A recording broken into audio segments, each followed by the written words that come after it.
Welcome to all Strut No Fret one-shots, and welcome also to the only play about doomed lovers where we are in no way kind of wishing those two mixed up kids would figure themselves out and live happily ever after. Yes, today we are looking at 'Tis Pity She's a Whore by John Ford. Yes, that is what it's called, which really makes you think about what it was appropriate to cry about in the streets, given that is how you probably brought people into the playhouse at the time being 1633, which makes this technically a Caroline period play, that is under Charles I. My shot today is Bailey's Irish Cream because I really am going to need a treat to get me through this, so let's get going.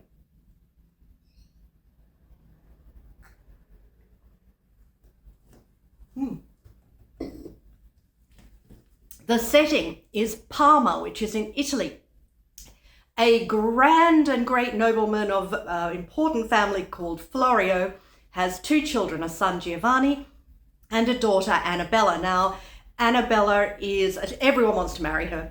She is smart, she is accomplished, and most importantly, of course, she is very, very, very beautiful. Now, there are a number of subplots in this play that might seem, it's not so much that they're confusing, it's more that they don't seem to go anywhere in a way that ties into the story. So I think it will help if you think of this as the story of Annabella's doomed suitors. Basically, if you want to get it on with Annabella, it's going to end in calamity for you. She has four suitors in this play. We have Soranzo, who is of an equally noble family, really sort of hero material, nice guy. We have Grimaldi, who is a veteran soldier from Rome who has a filthy temper and is just objectionable to everyone. We have a fop called Baghetto, who is the nephew of a friend of Florio's, but is basically just a fashionable twit and kind of useless. Now, I think you heard me say that there were four suitors. So the fourth is in fact Giovanni. That's right, we've already mentioned him because he is Annabella's brother. So we meet Giovanni first talking to his confessor, a friar, and the friar they've clearly had this conversation many times. The friar's saying, it's not a good idea to be pursuing your sister in this way, and Giovanni just saying, but she's the most beautiful woman in the world. How could I not want to do naughty things to her? It's perfectly not only normal but inevitable that I should love someone of her unmatched virtue. Then we see Annabella talking to, the next thing that happens is Grimaldi, who remember I mentioned is the one with the terrible temper, is getting into a fight with a guy called Vasquez. Now, Vasquez is surprisingly important. He is a servant to Soranzo. He is a native Spaniard who has been living in Italy most of his life. And the reason he's interesting thematically is there's kind of an archetype in a lot of revenge tragedies of this kind of former nobleman who has fallen in status, who handles everything by extreme violence. And there's really quite a lot of plays, particularly Webster plays, you see this archetype in. It's a strange thing.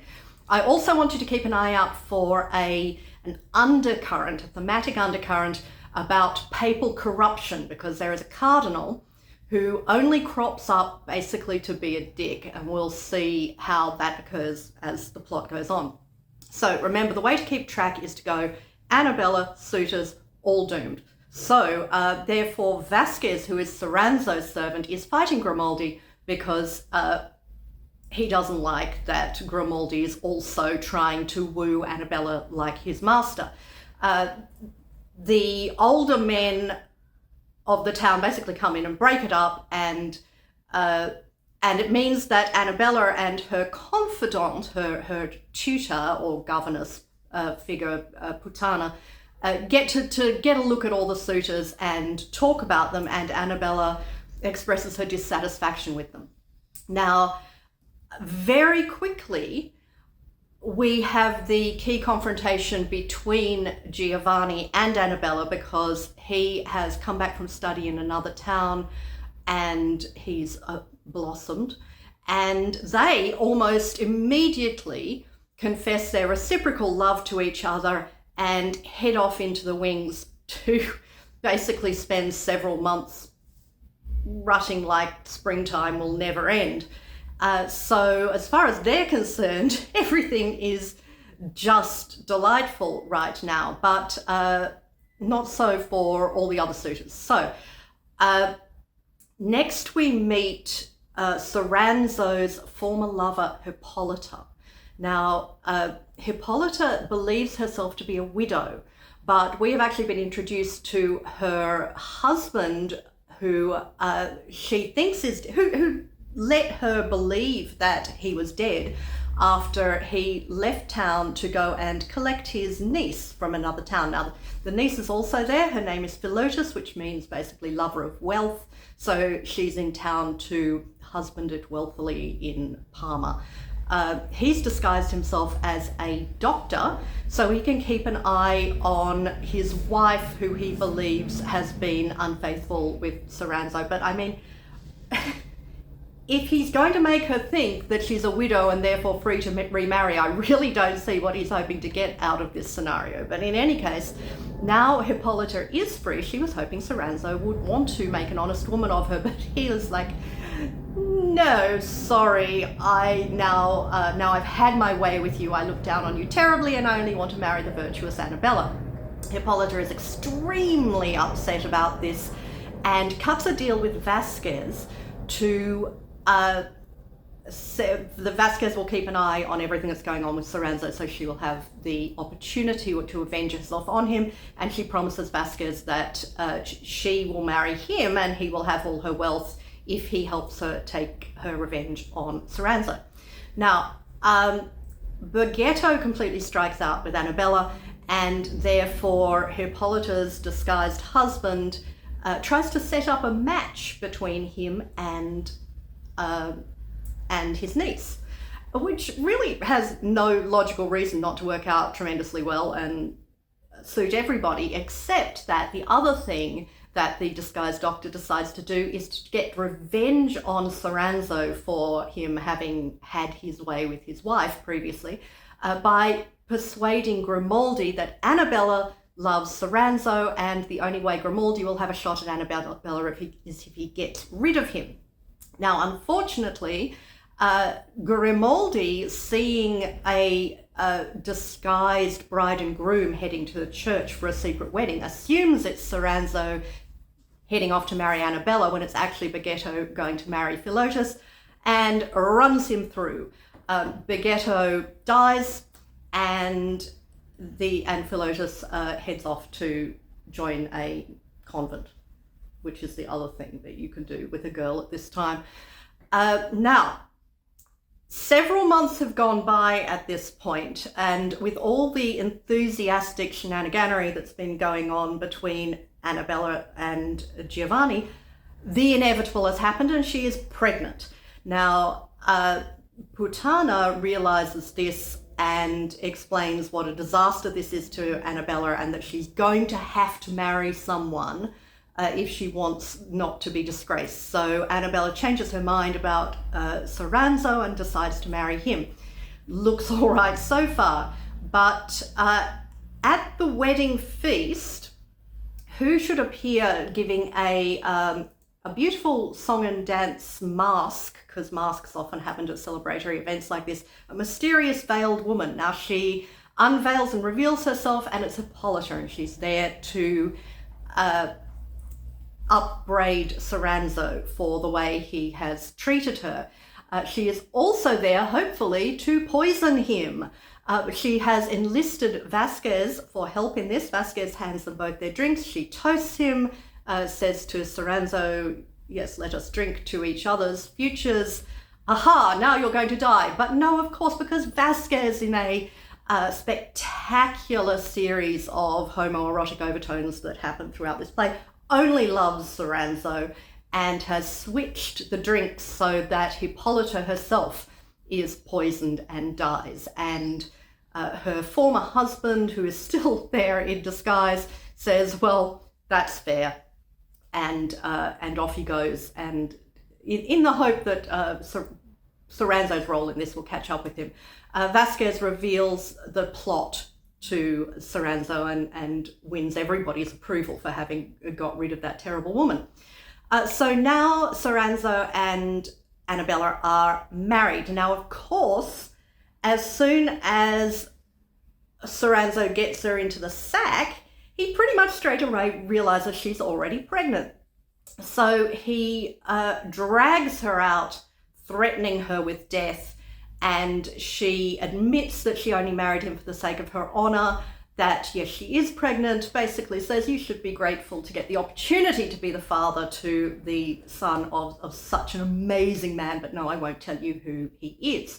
Now, Soranzo would like to kill her then and there, but Vasquez persuades him to put her away in her room and put this off. And Vasquez used this opportunity to charm Putana into confessing to him that it is Giovanni who is the one who has got her pregnant. He then gets his thugs, who he carries around with him everywhere, to take Putana and drag her off and put out her eyes and keep her sequestered for when evidence is needed. He then goes to Soranzo and explains exactly the situation that Soranzo has found himself in, and suggests a scenario where Soranzo will hold himself a birthday feast and publicly punish Annabella at that time. I think one thing I forgot to mention is I told you to keep an eye out for the Cardinal. He only appears very briefly so far after Grimaldi kills Baghetto, because of course everyone's saying, hey, this guy murdered a guy on the street, cold blood, no cause, what you going to do about it? And the Cardinal says, yeah, no, he's a relative of mine, he's under the Pope's protection, you're just going to have to suck it up. So people are unhappy about that, but can't do anything about it. Now, what this takes us to is Soranzo's birthday feast, which is kind of the climax here. Annabella has a fit of conscience based on Soranzo's supposedly noble response to her confession and situation, and writes a letter to dumping her brother, which the friar takes and delivers to Giovanni. He does not take it well. Surprise! Guy is a psycho. And so Giovanni comes to find Annabella while everyone else is preparing the birthday feast below. Now, Vasquez says, yes, let him go in to see his sister, and then we can, at the right moment, reveal their shame to everybody. But Giovanni has other plans, because what he does is he stabs her to death and cuts out her heart, because yeah, this is what boys do to girls in these stories. So that happens above. Down below on the main stage, the feast is taking place. Soranzo welcomes everybody, and next thing, Giovanni comes in with a heart on his dagger. Now, everyone thinks he's just lost the last bits of his mind, which obviously he has. His father is in great distress, asking him what's going on, and Soranzo sends Vasquez off to go get Annabella, and Giovanni says, no, that's not going to work, because Father Florio at this point, realizing what has happened, Giovanni spews out a full confession of everything that they have done. Dad keels over and dies. Vasquez comes back in just as everyone is really starting to grasp the fact that that is Annabella's heart that Giovanni is waving about the place. And Giovanni stabs Soranzo. Now, Vasquez, as he comes in and sees this, of course, has to leap in and fight Giovanni, brings in his thugs to help, but Giovanni's wound definitely is comes from Vasquez, and he thanks him for it before he too dies. The more authoritative figures in the town who don't really understand what's going on here ask Vasquez to fill them in. He says, I preserved the life of Annabella's confidant. You can ask her. I've kept her in a room there. And they say, well, you can take her out and burn her to death outside the city. Vasquez rushes, of course, to Soranzo, but too late to save him. Soranzo is dying of his wounds. Says to Vasquez, just make sure that I'm avenged on Giovanni. And that's when Vasquez stabs Giovanni. And then the cardinal pardons but banishes back to Spain Vasquez because everything he did in service of his master. And Vasquez says, that's all I want anyway, because he was all I cared about. And so they bring in Annabella's body because it's very important that we see her in this final state, so that the final lines of the play are what you have been waiting for the whole time. Who actually says that line? Well, it's the cardinal who is bequeathed the task of naming the situation and the play, and it's not, 'tis pity that someone stabbed her to death and ripped out her heart. No, he looks at her and he says, for one so fair, so rich in nature's store, who would not say, 'tis pity she's a whore? Because that's what we care about most, of course.